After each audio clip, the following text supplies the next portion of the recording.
آخری صلاۃ والسلام نے رجب المرجب کے مہینے میں ارشاد فرمایا کہ یہ رجب کا مہینہ ہے اور یہ میری امت کا مہینہ ہے. یہ مہینہ میری امت سے منسوب ہے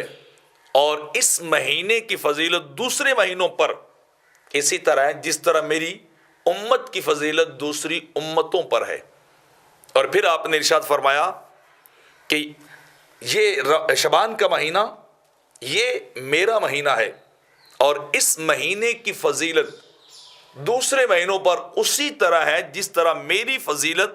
جو ہے وہ دوسرے انبیاء پر ہے. یعنی جو درجہ مجھے اللہ نے دوسرے انبیاء کے مقابلے میں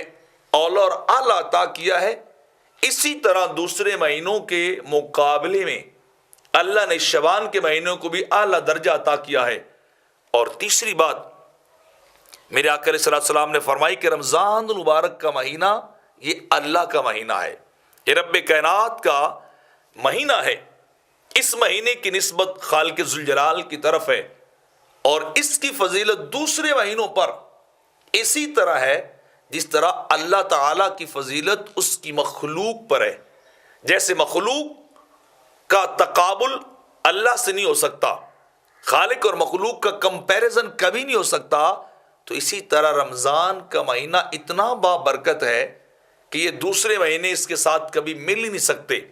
مقابل اور تقابل ان کا ہو ہی نہیں سکتا. تو سب سے اعلیٰ مہینہ اللہ نے رمضان کا مہینہ بنایا ہے،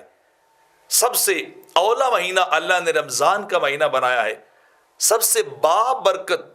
اللہ نے رمضان کا مہینہ بنایا ہے، جس مہینے میں اللہ رب العزت جہنموں کے دروازے بند کرتا ہے اور جنتوں کے دروازے کھول دیتا ہے.